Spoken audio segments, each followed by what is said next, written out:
মালিক ইয়াউমিদ্দিন, এই আল্লাহ একটা বিচারের দিন আসবে, তোমার সামনে দাঁড়াতে হবে। রোজ স্মরণ করো, একটা দিন আসছে আজ বাদে কাল,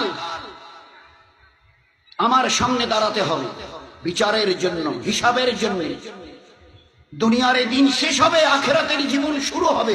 এই জন্য রোজ আমাদেরকে সূরা ফাতিহা স্মরণ করিয়ে দেওয়া হচ্ছে। ডেট অফ রিসারেকশন, একটা দিন আসছে। পাই পাই ফামাইয়ামাল মিসকালা জাররাতিন খায়রান ইয়ারা ওয়া মিসকালা জাররাতিন শাররান ইয়ারা। চুল পরিমাণ, সামান্য তিল পরিমাণ যদি নেকি করে থাকো, তার বদলাও আমি কিয়ামতে দেব।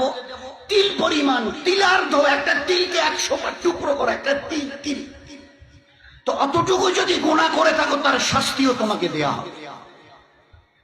আল্লাহ, অনেক সময় আমাদের ইয়াং ছেলেপেলেরা ওই ক্রিকেট খেলা দেখে, এই বলটা করলো কিন্তু আউট, ঠিক মতো টাচ করলো কি করলো না, ব্যাটে লাগলো কি লাগলো না, তখন কি করা হয়, স্লো মোশন দিয়ে দেখিয়ে দেয়। স্পিডটাকে ক্যামেরা খুব স্লো মোশন দিয়ে দেখিয়ে দেয়। এই যে বলটা আসছে যাচ্ছে, এই যে আসছে যাচ্ছে, স্টিকের মাথায় লাগছে কি লাগছে না। কিয়ামতের ময়দানে এর চাইতে সূক্ষ্ম হিসাব করে আল্লাহ দেখিয়ে দেয়। فأما من ثقلت موازينه فهو في عيشة راضية وأما من خفت موازينه فأمه هاوية। জীবনটাকে বুঝে আসিও, জীবনটাকে গড়ে আসিও, জীবনটাকে তৈরি করে আসিও, তছনছ করে আসিও না। فأما من ثقلت موازينه, মাওয়াজিনুহু ওজন, ওই দিন তোমাদের নেকি আর গুনাহ, পাপ আর পূর্ণ ওজন করা হবে।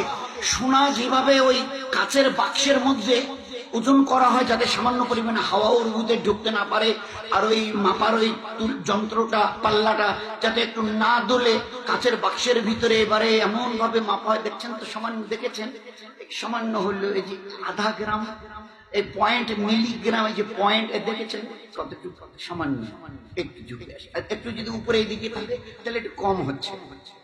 আল্লাহ কত বড় সূক্ষ্ম মাপনেওয়ালা। ফাআম্মা মান সাকুলাত মাওয়াজিনহু, ওজন করতে গিয়ে যদি তিল পরিমাণ নেকির পাল্লা ঝুঁকে যায়, ফাউম্মুহু এশাতের রাদিয়া, আমার রহমতের জায়গা জান্নাতের চিরদিনের জন্য তোমাদের পাঠিয়ে দেওয়া হবে। নেকির পাল্লা যদি সামান্য পরিমাণ ঝুঁকে যায়, ওই দিন তোমার জন্য জান্নাত, 8টা জান্নাতের দরওয়াজা খুলে দেওয়া হবে। ওই দিন বুঝবে খুশি কাকে বলে। ও আম্মা মান সাকুলাত মাওয়াজিনু, ওই ওজন করতে গিয়ে গুনার পাল্লা যদি সামান্য পরিমাণ ঝুঁকে যায়, ফা উম্মুহু হাবিয়া, তোমাকে হাবিয়ায় পাঠানো হবে। আল্লাহ জিজ্ঞাসা করছেন, ও আমা আদরাকা মাহিয়া, বলতে পারো হাবিয়াটা কি? বলো বলো। আমি যে বললাম যাদের গুনার পাল্লা একটু ঝুঁকে যাবে, আমি ওদেরকে হাবিয়ায় পাঠাবো। হাবিয়াটা তোমার শ্বশুর বাড়ি, জামার বাড়ি, খালা শ্বশুর, মামা শ্বশুরের বাড়ি, বলো না। আল্লাহ নিজেই প্রশ্ন করার পরে নিজেই উত্তর দিচ্ছেন, নারুন হামিয়া, সে ভয়ঙ্কর জ্বলন্ত আগুনের কুণ্ড, যার রং, এখানে আগুন একটু জ্বালেন, ওইদিকে খড় নিয়ে গিয়ে এবারে আরো পরিষ্কার হবে, সবাই সবার মুখ দেখতে পাবে। জাহান্নামের আগুনের রং এত কালো যে মানুষটা জাহান্নামের লক্ষ বছর ধরে জ্বলছে, সেও তার চেহারাটা কোনোদিন দেখতে পাবে। সে জাহান্নামের আগুন, তার তেজ আর তার কালার রং এত কালো যে মানুষটা নিজের চেহারা পর্যন্ত দেখতে পাবে। তো সেই জন্য দোস্ত, একটা দিন আমাদের সামনে আসছে, জীবনটাকে তৈরি করি দিনের দ্বারা। দিন দুটো জিনিসের নাম, একবারে এর চাইতে বোধহয় সহজ জিনিস দুনিয়াতে আল্লাহ আর কিছু করেইনি। দিন দুটো জিনিসের নাম, আল্লাহকে মানো আর নবীকে মানো, হয়ে গেল। আল্লাহকে মানো, যিনি তোমার বানানেওয়ালা, যার কাছ থেকে এসছো, যার কাছে ফিরে যেতে হবে, আর সঠিক রাস্তা দেখানেওয়ালা মুহাম্মদুর রাসূলুল্লাহ সাল্লাল্লাহু আলাইহি ওয়াসাল্লাম। একথা মনে করিও না যে এ নবী তো ধর্মের নবী, এনার কাছে গিয়ে কি শিখবো।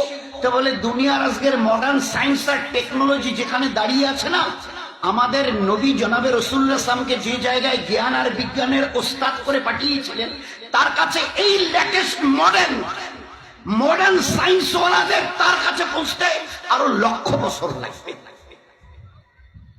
আমি এটা বুক ঠুকে বলতে পারি। আরে আমার নবীর একটা আদনা থেকে আদনা আর সুন্নতকে বুঝতে তোমাদের 1400 বছর গেল, আমার পুরো নবীর জীবন বুঝতে কত লক্ষ বছর যাবে? আমার নবী ওই 1400 বছর উম্মি নবী, নিজের নামটা লিখতে পারতেন না, সরে সরে ABCD জ্ঞান পর্যন্ত তার, এই জন্য ওনাকে উম্মি নবী, আক্ষরিক জ্ঞান। তাই বলে কথা ভাবিও না যে আমি কিছু দেইনি, ভিতরটা একদম খোকলা। মডার্ন এই টেকনোলজির যুগে খবরদার, আজ পর্যন্ত যা করেছো সায়েন্সের নামে, আমার এই নবী যা দেখিয়ে দিয়েছেন, করে গেছেন, তার লক্ষ ভাগের 1 ভাগ কিচ্ছু করতে পারবে। As for example, 1500 বছর দাঁড়িয়ে বলছে তোমরা এটাকে শোকটান বলছো, আমি নবী এটাকে বিপদের কারণ বলছি। নবীর IQ, নবীর সায়েন্স, নবীর IQ, দূরদর্শিতা। দিন কয়েক আগে বলতে এটা শোকটান, এর নামই দেয়া হয়েছিল শোকটান, আজ থেকে 30, 40, 50 বছর আগে। এখন আর ও কথা বলেও না, আর ওরকম লেখা লেখেও না। যত দামি সিগারেটও উপরে লেখা আছে, cigarette smoking is injurious to health, but why it will be there? ও মডার্ন সায়েন্স ওয়ালারা, কি করলে আজ পর্যন্ত তোমরা? একটা মোবাইল হাতে নিয়ে কি বলছে, লে লো দুনিয়া মুঠি মে, আর হাতের সিগারেট, এত দামি সিগারেট, আর তার গায়ে লেখা আছে প্যাকেটটার দাম 150 টাকা, 10টা সিগারেটের দাম, একটা স্টিকের দাম, সিগারেটের দাম 15 টাকা করে, আর উপরে লেখা আছে ধূমপান স্বাস্থ্যের জন্য ক্ষতিকারক। এখানে যে ক্ষতিকারক ব্যাকটেরিয়াটুকু আছে, জীবাণুটুকু, ভাইরাসটুকু, কেন এটাকে বের করে, এটাকে বের করা গেল না? যাচ্ছে না? গোটা দুনিয়া যেখানে নিজের হাতের মুঠোয়, সত্যি তাই করে দেখিয়েছে সায়েন্সওয়ালা, অস্বীকার নেই আমাদের। কিন্তু আমার দামি সিগারেটের প্যাকেটে এখনো লেখা থাকবে কেন? Why it will be there? আমার নবীর নজর, আমার নবীর পারদর্শিতার বিদ্যা, এটাকে অ্যাভয়েড করার ক্ষমতা তোমাদের নেই, চাই যত চেষ্টা তোমরা করো। সিগারেটটা টান দিলে কতটা ব্যাকটেরিয়া তৈরি হয় আল্লাহ পাক নবীকে দেখিয়ে দিয়েছে। এই নবী আমার শুধু নামাজ, রোজা, হজ, যাকাতের কথা বলবার জন্য যায়নি, জ্ঞান ও বিজ্ঞানের যা কথা বলেছে বুঝতে তোমাদের লক্ষ বছরে তো 1300 বছর গেল, লক্ষ বছর লাগবে, লক্ষ বছর লাগবে। সিগারেটটা টান দিলে যে ব্যাকটেরিয়াটুকু তৈরি হয়, ভাইরাসটুকু যে তৈরি হয়, চিন্তা করতে পারবো না যে কত ক্ষতিকারক জিনিস। কি করে বুঝলো মুহাম্মদ সাল্লাল্লাহু আলাইহি ওয়াসাল্লাম? তিনি তো কোনোদিনই কেমিস্ট্রি নিয়ে পড়াশোনা করেননি। 9, 10 ছেলেরা, 7, 8 ছেলেরা কেমিস্ট্রি পড়ে, ফিজিক্স, কেমিস্ট্রি, তো তার তো 1, 2 বিদ্যা নেই। তিনি কি করে জানলেন যে সিগারেট ধূমপান করলে এর একটা ব্যাকটেরিয়া তৈরি হয়, ভাইরাস তৈরি হয়? কি করে তিনি এই কথা বললেন? একজন উম্মি নবী। কোন গরম খাবারে নাক আর মুখের হাওয়া দিও না। কি করে, কেন বললেন? বলে পিছনের একটা বড় কারণ আছে, দেয়ার ইজ এ রিজন, একটা বড় কারণ। কি কারণটা? কিছুদিন আগে মজা ঘুরালো দুনিয়া, গোটা দুনিয়া মজা ঘুরালো যে এইভাবে বলে বলে বলে বলে লোককে আপনারা ব্যাকডেটেড করাচ্ছে। এইভাবে, এই ভাই গরম চায় খুব দেবেন না, এই গরম খাবারে একটু তাড়াতাড়ি যেতে হবে, অফিসে, স্কুলে, কোর্ট কাছারিতে, ট্রেনে, বাস ধরতে হবে, একটু তাড়াতাড়ি একটু ফু দিয়ে নি। বলছে না না, নবী মানা করেছে। ভাই বলছে যে এগুলো মানে কি বলি আপনাদের, এইসব করে আপনারা একটা সমাজকে পিছিয়ে রাখছে। এ ছিল কয়েকদিন পিছনের বল। এখন কি বলছে যে সত্যি আদৌ আমাদের এই সম্পর্কে কোনো ABC নলেজ পর্যন্ত ছিল না। আজ গোটা সায়েন্স কি বলছে, এই 6, 7 এর ছেলেরা এখন পড়ে যে আমরা যখন হাওয়াটা নিই ওটা কি যায় ভাই ভিতরে? কি যায় বলুন? যারা পড়াশোনা করেছেন, পড়াচ্ছেন, কি যায়? O2, oxygen. আচ্ছা, ওই নিঃশ্বাসটা আমি নিলাম, আবার নিয়ে ছেড়ে দিলাম, ওই হাওয়াটা গেল ভিতরে, ঢুকে বেরিয়ে এলো, যখন বেরিয়ে আসে কি বের হয়ে আসে? আরে ভাই কি বের হয়ে আসে? CO2, কার্বন ডাই অক্সাইড, বিষাক্ত বায়ু। এটা মুহাম্মদ সাল্লাল্লাহু আলাইহি ওয়াসাল্লামের জানার কথা ছিল। তিনি তো ধর্মের নবী, তিনি তো ধর্মের নবী। নামাজের কথা বলবে ঠিক আছে, রোজা, হজ, যাকাত, তাসবিহ, তেলাওয়াত, দান, খয়রাত, পর্দা, পুশিদা, বাচ্চাদের তালিম, তারবিয়াতের কথা বলবে। ইনি কি করে বুঝলেন যে হাওয়াটা টানছো মুখ অথবা নাক দিয়ে, অক্সিজেন ভিতরে গেল, যাচ্ছে, আর ওই যে যখনই বেরিয়ে আসে সঙ্গে সঙ্গে কার্বন ডাই অক্সাইড নামের বিষাক্ত বায়ু? তার তো জানার কথা নয়। বলুন না তো। এরকম এর এক দুটো নয়, গোটা তার লাইফ, তার গোটা লাইফ যদি আমরা স্টাডি করে দেখি তাজ্জব হয়ে যাবে, তাজ্জব হয়ে যাবে যে আল্লাহ পাক এই নবীকে কত জ্ঞান ও বিজ্ঞানের আল্লাহ পাক তাকে এলেম আর পারদর্শিতা দিয়েছে। এই জন্য শুধু দুনিয়াতে উনি মুখ্য বানাবার জন্য, লোককে নিরেট মুখ্য বানাবার জন্য আল্লাহ তাকে নবী করে পাঠায়নি।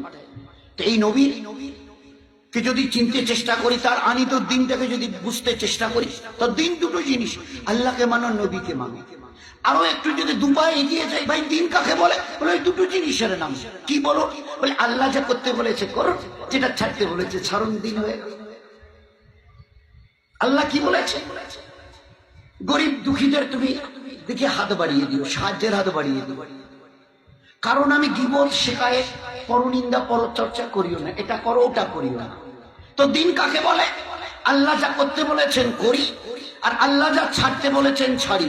এতে কি হবে না, তোমার জীবনটা ধন্য হবে, তুমি আল্লাহর কাছে, স্রষ্টার কাছে মেহবুব পেয়ারা হয়ে থাকবে। আর গোটা দুনিয়ার কাছে তোমার এই আখলাককে দেখে গোটা দুনিয়ার কাছে চোখের তারকা হয়ে থাকবে, তারা হয়ে থাকবে। তোমার এই লাইফ স্টাইল যখন লোক দেখবে, এরা কারণ আমি গীবত করে না, শিকায়ত করে না, বহতান করে না, কারো উপরে জুলুম করে না। কারণ আল্লাহ তো কোরআনে শুরু থেকে জাযাউল ইহসান ইল্লাল ইহসান, মানুষের প্রতি দয়া করো, আমি আল্লাহ তোমাদের দয়া দেখাবো, তোমরা দয়া পাবে।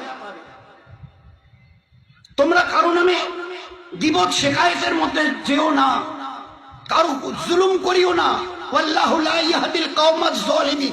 যদি অন্যের উপরে জুলুম করো, বাড়ির লোক হোক, তারির পাড়া প্রতিবেশী হোক, হিন্দু ভাই হোক, অথবা গাছপালা তৃণলতা হোক, কোনো হায়ওয়ান জানোয়ার হোক, কারো উপরে যদি জুলুম করো, তুমি ঈমানওয়ালা মুসলমান হয়ে, আমি আল্লাহ বলছি, আল্লাহ আমি তোমাকে হেদায়েত দেব না।